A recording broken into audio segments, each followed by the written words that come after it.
কি এমন ৫টি কাজ যা করলে মহান রব্বুল আলামিন নিজেই তার বান্দাদের রিজিক বাড়িয়ে দেন। এই রিজিকের জন্য আমরা কতই না কষ্ট করি। যারা কৃষক তারা সারাদিন জমিতে অক্লান্ত পরিশ্রম করে তার পরিবারের রিজিকের ব্যবস্থা করে। এই রিজিকের জন্য আবার কতজন হারাম পথে উপার্জন করতেছে। আল্লাহ তাআলা আমাদের সবাইকে মাফ করুক, আমিন।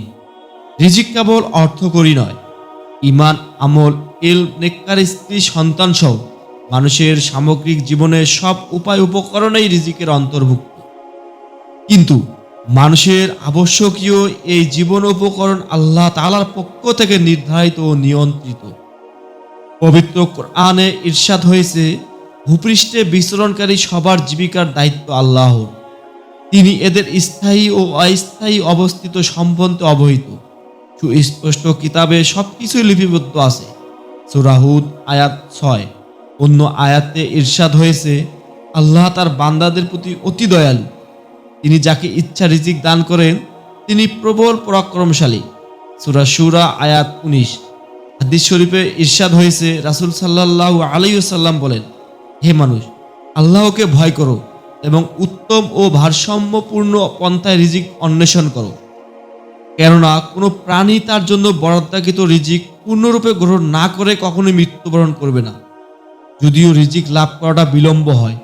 সুতরাং আল্লাহকে ভয় করো ও ভারসাম্যপূর্ণ পন্থায় রিজিক তালাশ করো। যা শরীয়তে হালাল তা গ্রহণ করো এবং হারাম পরিত্যাগ করো। ইবনে মাজাহ হাদিস 2144। তাই রিজিক নিয়ে হতাশা ভোগার কোনো কারণ নেই। রিজিক আসমান থেকে বণ্টিত হয়। রিজিকের সংকীর্ণতা অনুভব হলে আসমানের মালিকের কাছেই সাহায্য চাওয়া উচিত। হালাল রিজিক উপার্জনের জাগতিক বৈধ সব উপায় অবলম্বনের পাশাপাশি আধ্যাত্মিক কিছু বিষয়ে সচেতন হওয়া উচিত, যেগুলোর মাধ্যমে মহান আল্লাহ মানুষের রিজিকের প্রশস্ততা দান করেন। নাম্বার ১, তাকওয়া। তাকওয়া রিজিকে বরকত লাভের অন্যতম মাধ্যম। নাম্বার ২, আল্লাহর উপর ভরসা করা। তাকওয়ার পাশাপাশি আল্লাহর উপর ভরসা করাও রিজিকের বরকত লাভের অন্যতম মাধ্যম। কারণ যে আল্লাহর উপর ভরসা করে তার জন্য আল্লাহ জিম্মাদার হয়ে যান। ইরশাদ হয়েছে, যে ব্যক্তি আল্লাহর উপর ভরসা করে তার জন্য তিনিই যথেষ্ট। নাম্বার ৩, আল্লাহর শুকর করা। কিছু মানুষ ভালো খারাপ সব অবস্থায় রিজিক নিয়ে হতাশা থাকে। সর্বদা দীর্ঘ নিঃশ্বাস ফেলে নাকরিশমূলক কথাবার্তা বলে। এগুলো রিজিকে সংকীর্ণতা নিয়ে আসে। রিজিকের বরকত পেতে হলে প্রাপ্ত রিজিকে সন্তুষ্ট থাকতে হবে, আল্লাহর শুকর আদায় করতে হবে, তাহলে আল্লাহ রিজিক বাড়িয়ে দেবেন ইনশাআল্লাহ। নাম্বার ৩, দান সদকা করা। দান সদকা আল্লাহর সাহায্য লাভের অন্যতম মাধ্যম। মহান আল্লাহ তাআলা দান সদকার প্রতিদান বহু গুণে ফেরত দেওয়ার ঘোষণা দিয়েছেন। তাই আমাদের উচিত রিজিকের বরকত লাভ করতে চাইলে বেশি বেশি দান সদকা করা।